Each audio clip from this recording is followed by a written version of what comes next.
السلام عليكم، مرحبا بكم في قناتي وقناتكم باسيون كويزين أميمة، مطبخ أميمة. إن شاء الله تكونوا بخير وفي أحسن الأحوال.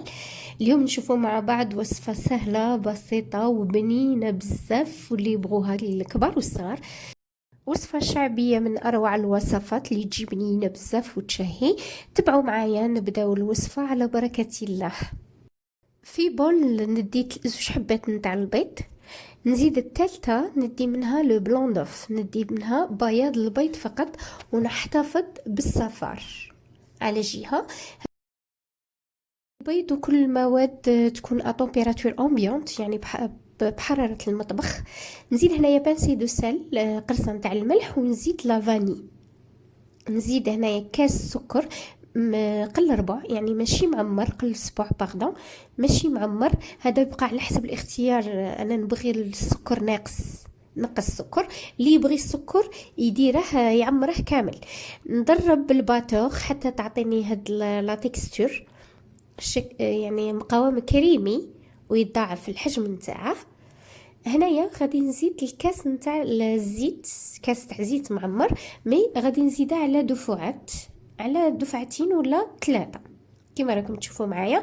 ونكمل ندرب بالباتوخ.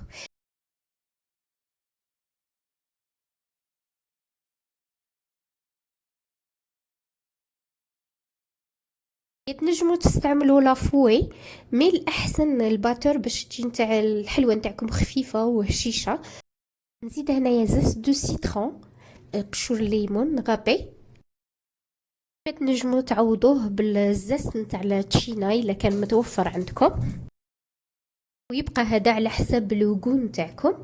غادي نخلط بسباتشول، ونبدا نزيد في لافارين. عندي هنايا كاس تاع فرينه، ونزيد لا لوفر شيميك، باكي نتاع لا لوفر شيميك نتاع 10 غرام، تاع 10 غرام. نزيد الكاس الزوج نتاع الفرينه اللي كنت ديجا صفيتها، يعني ما تنساوش تصفوها من الاحسن. نخلط نحرك كلش مع بعض. انا الفرينه ما بغيتش نديرها في خطره واحده، هذه الوصفه رفدت لي 3 كيسان ونص، 3 كيسان ونص نتاع الفرينه. مي غادي نبدا نزيدها بالتدريج. هذا الثالث غادي ندي منه النص، ونكمل بروغريسيفمون بالتدريج باش ما تنشفليش لاباط نتاعي. على خاطر كيما نعرفوا يليق تجي شويه خفيفه، ما نشفوش لاباط.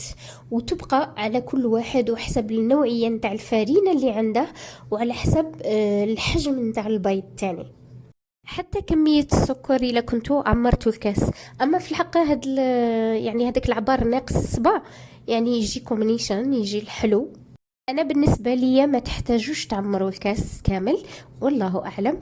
نكمل بنفس الطريقه العجينه نتاعي، نلمدها، وكل مره نزيد الفرينه بالتدريج كما قلت لكم، حتى نحصل على عجينه كامله متماسكه وطريه.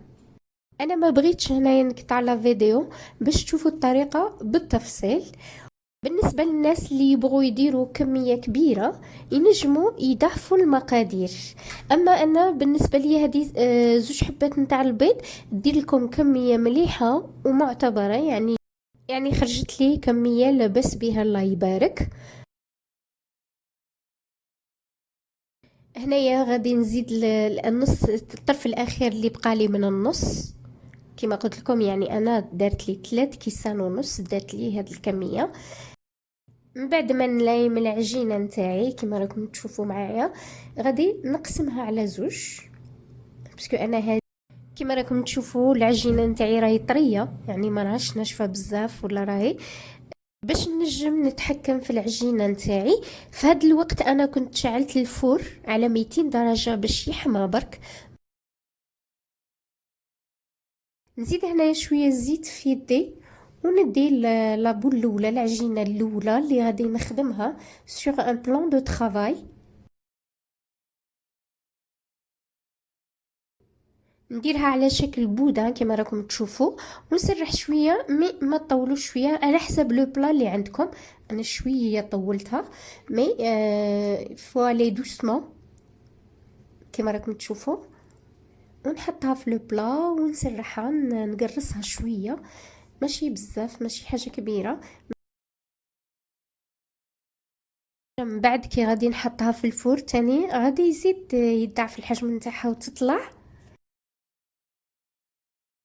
نزيد نكمل مع لابول الزوجة تاني بنفس الطريقة، ونقرصها وميمطو نسقدها من الحواف باش تجي على نفس المستوى، يجوا بنفس الحجم كما راكم تشوفوا معايا. وإلا درتو كمية بزيادة من الأحسن في البلا كيما هذا ديروا زوج وتخلوا بيناتهم لاسباس، على خاطر من بعد كي يتضاعف الحجم نتاعهم إلا كنتو دايرين 3 ولا غادي يتلصقوا لكم في بعضهم ويخسر الشكل نتاعهم. على هذه من الأحسن تخلوا بيناتهم لاسباس فراغ. هذه هنا ندي ان جوندوف اللي خليته، اللي كنت ديجا خليته من قبل، ونزيد له مغرفة نتاع الحليب، ونزيد له مغرفة نتاع الكاكاو، مغرفة صغيرة. تنجموا ديروا الا ما كانش متوفر الكاكاو تنجموا ديروا مغرفة صغيرة نتاع النيسكافي، كما تنجموا تخلوا برك الجوندوف. هذا هو من بعد ما خلطته مليح، يعني من الافضل ما يقعد لكمش هذوك الحبيبات، والا كان قعدوا لكم تنجموا تشوفوا تصفوه في حاجه باش ما يقعدوش هذوك لي غريمون هذوك لي بول. افيك ان بانسون نطلي لي بودر اللي درتهم، انا كثرت شويه باش يعطيني كولور فرونسي. نجيب فرشيطه كما راكم تشوفوا ونخطط كيما هكذا بنفس الاتجاه، ونعاود نقلب لانفيرس بالجهه الاخرى هكذا. نكمل البودان تاني الزوج بنفس الطريقة.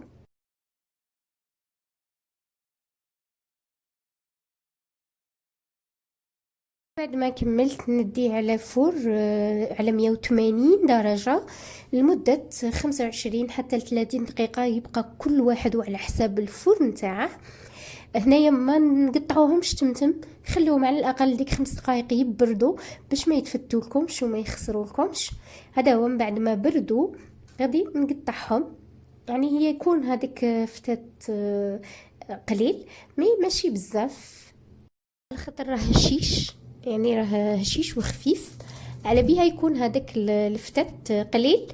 نقطعه بهذه الطريقه كما راكم تشوفوا. هذه هي الوصفه نتاعنا اليوم، الكروكي اللي يجي فريمون بنين بزاف ويشهي مع القهوه مع لاتاي. نتمنى تعجبكم الوصفة وتجربوها. ما تنسونيش بالدعم والاشتراك واللايك باش يوصلكم كل جديد في القناة. ما ننساش نرحب بالمشتركين الجدد، نتمنى تستمتعوا معنا وتستفادوا من الوصفات. تهلاو في رواحكم والسلام عليكم، على بروشين ان شاء الله.